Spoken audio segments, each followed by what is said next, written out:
Bertemu lagi di renungan hari ini ya, puji Tuhan, hari baru, berkat baru, penyertaan Tuhan yang selalu ada dalam hidup kita. Amin ya. Kiranya semakin hari kita semakin melekat erat dalam Tuhan ya, semakin hari kita semakin mengerti isi hati Tuhan, dan biarlah nama Tuhan saja dipermuliakan dalam hidup kita semuanya ya.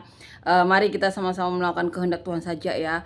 Mari kita sama-sama menyenangkan hati Tuhan saja ya, dan biarkan nama Tuhan saja dipermuliakan dalam hidup kita ya. Karena kita tahu ya, kalau kita melakukan apa yang selain kehendak Tuhan, keberadaan kita di dunia ini tuh nantinya akan sia-sia ya. Karena memang tujuan kita cuma satu, ke surga bertemu dengan Tuhan Yesus, tidak ada yang lainnya. Ya, jadi mari yuk kita saling dukung, saling support, saling bantu untuk tujuan yang sama ya. Bertemu dengan Tuhan Yesus ke surga ya, tidak ada yang lainnya.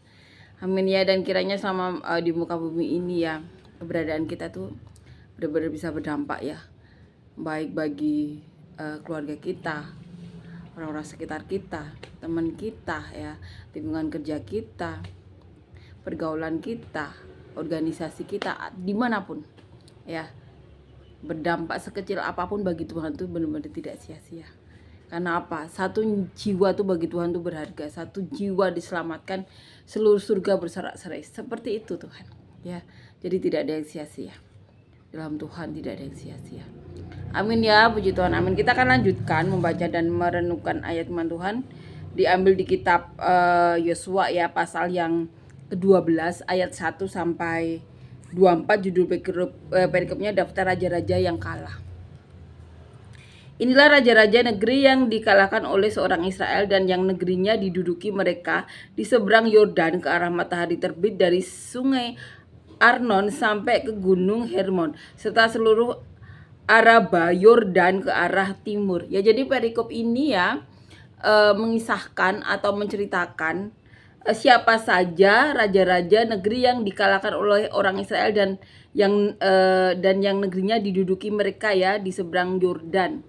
Ya, dikatakan di ayat 2, yakni Sihon, raja orang Amori yang diam di Hesibon, yang memerintah atas suatu daerah dari Arur, yang letaknya di tepi sungai Arnon pada pertengahan sungai itu, ditambah setengah Gilead sampai sungai Yabok, batas daerah Bani Amon ya. Jadi ini yang pertama ya, Sihon. Kemudian ayat 3 dikatakan, dan atas Araba Yordan sampai sebelah timur daerah Kinerot, dan sampai sebelah timur laut Araba, yakni laut Asin, ke arah Bet Yesimot, dan ke arah selatan sampai kaki lereng-lereng gunung Pisgah. Ya, jadi ini masih Sihon ya. Selanjutnya daerah Og, Raja Basan ya. Jadi ini disebutkan Raja Basan, seorang dari sisa-sisa orang Refaim.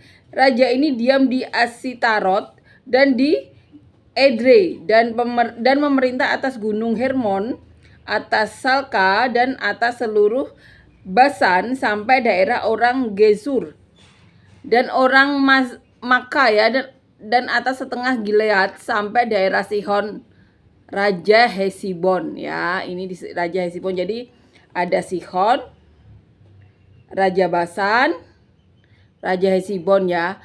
Terus ke ayat 6 dikatakan, Musa hamba Tuhan itu beserta orang Israel telah mengalahkan mereka. Jadi ini zamannya Musa ya. Dan Musa hamba Tuhan itu telah memberikan daerah itu kepada orang Ruben, orang Gad, dan suku Manase, yang setengah itu menjadi milik mereka ya. Dikatakan di ayat 7, inilah raja negeri yang dikalahkan oleh Yosua dan oleh orang Israel di sebelah barat sungai Yordan, dan Baal Gad di lembah sungai Libanon sampai pegunungan Gundul yang mendaki ke arah Seir. Negeri ini diberikan Yosua kepada suku-suku Israel menjadi miliknya ya, menurut pembagiannya, di pegunungan, di daerah bukit, di Araba Yordan, di lereng gunung, di padang gurun, dan di tanah Negeb, yakni di negeri orang Het, orang Amori, seorang Kanaan, orang Feris, orang Hewi, dan orang Yebus ya. Dikatakan di ayat 9, raja negeri Yeriko 1, raja negeri Ai di sebelah Betel 1, raja negeri Yerusalem 1, raja negeri Hebron 1, raja negeri Yarmut 1,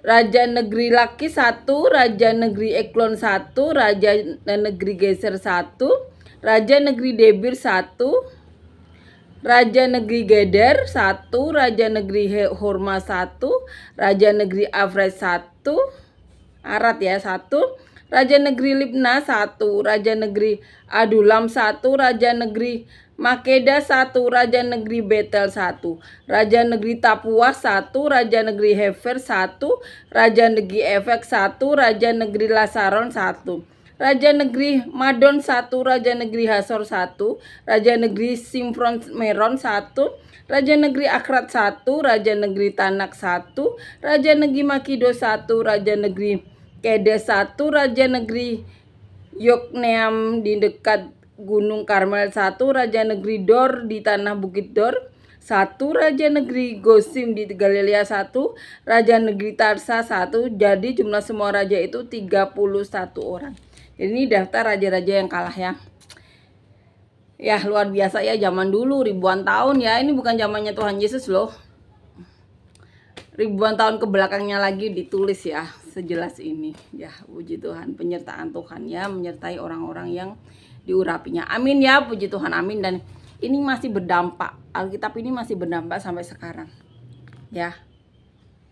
Buktinya apa? Buktinya itu Pastor Samson Dapas, Pastor Yosef ya, dan saya ya,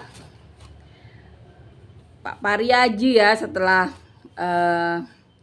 dipakai Tuhan, orang-orang yang membaca Alkitab ini berdampak, hatinya bisa disentuh oleh Tuhan ya. Itu semua pasti pekerjaan Roh Kudus dibukakan ya, untuk bisa mengerti dan bisa dipakai Tuhan. Amin ya. Sedetil ini Alkitab, padahal ini ribuan tahun. Zamannya Tuhan Yesus 2000 tahun. Ini zamannya Musa. Ya. Berapa ribu tahun sebelum Tuhan Yesus. Puji Tuhan ya, dan kiranya nama Tuhan saja dipermuliakan dalam hidup kita semuanya. Amin ya. Puji Tuhan, amin. Terima kasih Yesus, terima kasih Tuhan untuk kebaikan-Mu, kasih karuniamu, penyertaan-Mu. Kami berdoa untuk siapapun dari kami yang saat ini sedang sakit, berikan kesembuhan kami yang daripada-Mu. Apapun di tubuh kami yang bukan daripada-Mu, kiranya Kau cabut. Berikan kami semuanya pasangan yang hidup daripada-Mu, yang takut Kau, yang cinta Engkau, yang mencintai kami, keluarga kami, orang sejahtera kami, bahkan sampai ke penjuru bumi seperti yang Kau mau. Berikan kami semuanya pasangan yang hidup daripada-Mu, yang takut Kau, yang cinta Engkau, yang mau melakukan kehendak-Mu saja, dan di mana sebagai pasangan suami istri kami bisa saling mencintai, saling menghargai, saling menghormati, saling dukung, saling support, saling bantu. Dan biarkan nama-Mu saja dipermuliakan dalam hidup kami semuanya. Dan kami juga berdoa Tuhan, biarlah sebagai pasangan suami istri perkataan-Mu dan nubuatan-Mu tinggal tetap Tuhan dalam kami, tinggal tetap dalam anak cucu kami, bahkan sampai generasi mana Kau datang yang kedua kali. Dan sebagai keluarga kami bisa bekerja sama untuk mempermuliakan-Mu, menyenangkan-Mu, mengembalakan siapapun yang Kau titipkan dalam keluarga kami, menjadi salon berkat Musa kesudahnya sampai ke penjuru bumi seperti yang Kau mau. Berikan kami semuanya anak cucu yang benar-benar takut Engkau, yang cinta Engkau, yang mau melakukan kehendak-Mu saja. Dan apabila di antara kami ada yang sedang mengalami masalah, beban hidup, pergumulan hidup, tantangan hidup, berikan penyelesaian masalah daripada-Mu, jawaban-jawaban doa daripada-Mu, terobosan masalah daripada-Mu, solusi masalah daripada-Mu. Dan biarlah nama-Mu saja dipermuliakan dalam hidup kami semuanya. Kiranya kasih karunia-Mu, penyertaan-Mu, dan sejahtera-Mu, kebaikan-Mu melingkupi kami hari ini sampai selamanya, dalam nama Tuhan Yesus. Amin.